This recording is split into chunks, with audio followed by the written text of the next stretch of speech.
4 jenis dari bisnis keluarga. Sekarang sahabat bisa menentukan jenis bisnis keluarga seperti apa yang paling tepat yang ingin dibangun. Tentu setiap blog ini memiliki strategi yang berbeda-beda, proses penyelesaian yang berbeda, dan juga value secara culture yang berbeda.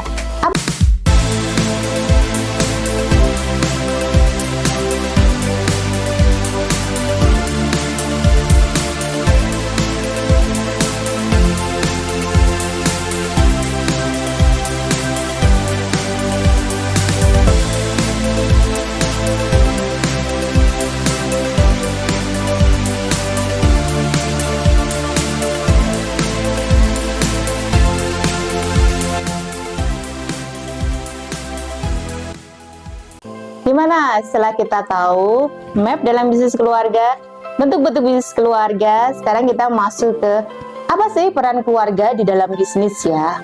Jadi peran keluarga di dalam bisnisnya ada 3 karakteristik ya sahabat semuanya. Nah 3 karakteristik ini terdiri dari ownership atau kepemilikan, yang kedua bagaimana mengontrol, yang ketiga adalah suksesi. Ownership ini, peran keluarga ini dia kepemilikannya single atau bisnis ini single ya, orang ya, 1 orang aja, atau terdiri dari yang small group ya, dari beberapa orang keluarga membuat grup misalnya. Kalau sudah menjadi keluarga besar kan nggak bisa 1 orang ya. Nah ini perlu didefinisikan karakteristiknya. Lalu masuk yang kedua terkait dengan kontrol.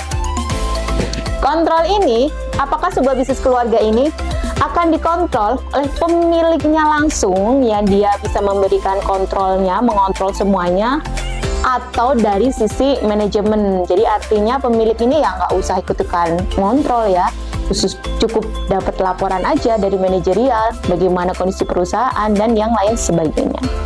Lalu yang ketiga ini krusial ya sahabat, terkait dengan suksesi atau pergantian kepemimpinan, karena ternyata tidak banyak bisnis keluarga yang berhasil mendorong generasi selanjutnya untuk menduduki jabatan tertinggi atau memimpin perusahaan tersebut menjadi lebih positif ya. Suksesi atau memilih pemimpin ini terkait dengan apakah pemimpin yang kita pilih ini bisa mendorong perusahaan menjadi tumbuh ataupun tidak tumbuh. Jadi tadi 3 karakteristik dalam bisnis keluarga yang perlu sahabat cermati dan tentukan nih, biar bisnis keluarga sahabat nggak karam di tengah jalan. Sekarang kita lanjut ya sahabat semuanya terkait dengan aset di keluarga. Jadi kalau misalnya dalam bisnis yang kita kenal aset itu ya kendaraan, kantor, atau harta benda yang lainnya. Jadi kalau di dalam bisnis keluarga itu ada aset. Nah aset paling utama ini adalah keluarga itu sendiri atau orang-orang yang di dalam keluarganya. Nah, aset keluarga ini menjadi salah satu roadblock atau tantangan ya sahabat semuanya yang ada tadi dibentuk ya di berbagai bentuk bisnis keluarga. Nah, ini ada salah satu disebutnya di aset keluarga. Karena nanti ada tantangan-tantangan yang lainnya, yaitu tantangan secara internal, secara eksternal, tantangan secara dalam pemerintahan, terkait dengan market, dan yang lain sebagainya. Di sini terkait dengan aset keluarga, ada 3 hal yang perlu sahabat definisikan atau tentukan ketika melangkah lagi membangun bisnis keluarga. Yang pertama adalah nama. Nama dalam sebuah aset keluarga, kenapa kita perlu menentukan terkait nama dari bisnis keluarga kita. Jadi apa saja sih sebenarnya yang perlu kita sematkan terkait nama dalam bisnis keluarga.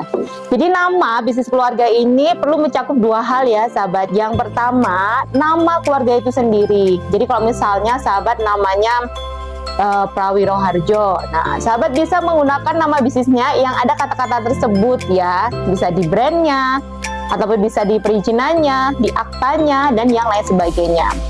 Dan selanjutnya yang perlu sahabat perhatikan adalah terkait di sini history atau legacy ya. Jadi misalnya menggunakan nama Prawiro Harjo contohnya. Nah ini tuh dia siapa sih gitu ya. History ini mencakup dari sejarah hidupnya, semangatnya, bagaimana dikenal dengan masyarakat, dan yang lain sebagainya. Itu yang harus tertanam turun-temurun dari generasi ke generasi. Tujuannya apa? biar generasi ke generasi itu mereka memahami dan menangkap, oh ternyata kakek kita itu orangnya seperti ini, mau bisnis seperti ini, biar kita yang menjadi penerusnya atau calon penerusnya ini paham dan ngerti sebenarnya apa sih semangat dan motivasi yang dibawa oleh founder atau penemu pertama atau pendiri pertama dengan adanya bisnis keluarga. Kalau sahabat sendiri sebagai founder atau penemu pertama dari bisnis keluarga, masih generasi pertama, sahabat perlu banget nih menuliskan kenapa sih pengen bisnis ini, value-nya, keinginannya, atau memandang sesuatu, itu perlu sahabat tuliskan ya di dalam nama. Kita masuk ke bagian yang kedua, yaitu terkait dengan value. Jadi di dalam bisnis keluarga ini ada 3 hal yang perlu sahabat pertimbangkan membangun value di bisnis keluarga. Yang pertama, value religious atau value terkait dengan agama apa nih. Karena agama apa yang bikin kita gunakan, tentu itu ada poin ya, ada nilai-nilai, ada kebaikan dan lain sebagainya yang bisa kita terapkan, atau value ini menjadi dasar banget nih. Saya kayaknya merekrut karyawan 75% yang sepemahaman atau seagama dengan misalnya ownernya. Yang selanjutnya yaitu terkait dengan cultural ataupun kebudayaan.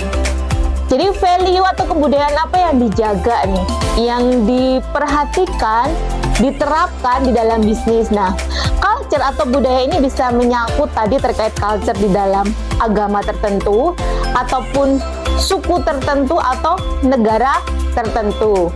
Dan culture atau kebudayaan ini akan berbeda, misalnya cara memandang uangnya, cara memandang networking, cara menjaga kejujuran, integritas, dan yang lain sebagainya pasti akan berbeda karena kebudayaan yang diangkat juga sumbernya berbeda. Yang terakhir terkait value yaitu dengan personality and family. Jadi value apa yang dibangun secara personal per orang-orangnya itu mereka perlu punya nilai dan value apa sih gitu. Jadi ketika orang ketemu ini langsung orang sadar, oh ternyata ini penerus bisnis ini ya. Karena kelihatan dari value-nya, dari personalnya yang dibawa. Dan juga value terhadap keluarga. Misalnya nih, keluarga kita dapat uang berapapun, dapat keuntungan berapapun, sekian persen harus didonasikan, misalnya seperti itu. Atau keluarga kita yang punya kebiasaan setiap Jumat atau setiap Minggu atau setiap Sabtu melakukan kegiatan bakti sosial, berbagi sembako ataupun dan yang lain sebagainya, itu terserah sahabat semuanya. Dan sekarang kita masuk ke aset keluarga yang poin ketiga nih, yaitu terkait dengan networking atau jaringan apa sih, atau kita membangun networking mana yang paling penting. Karena sahabat, kebanyakan bisnis itu sebenarnya pertama dimulai dari trust. Trust itu apa? Networking. Jadi kalau sahabat pengen bisnisnya bertumbuh ya, sahabat harus punya networking, harus punya kenalan yang banyak, relasi, komunitas, dan yang lain sebagainya. Tapi tolong dipastikan terkait dengan bisnis, relasi ini itu bisa memberikan feedback yang positif terhadap bisnis kalian. Bisa jadi kalian relasi atau cari networking yang kalian bisa mendapatkan ilmu jauh lebih banyak.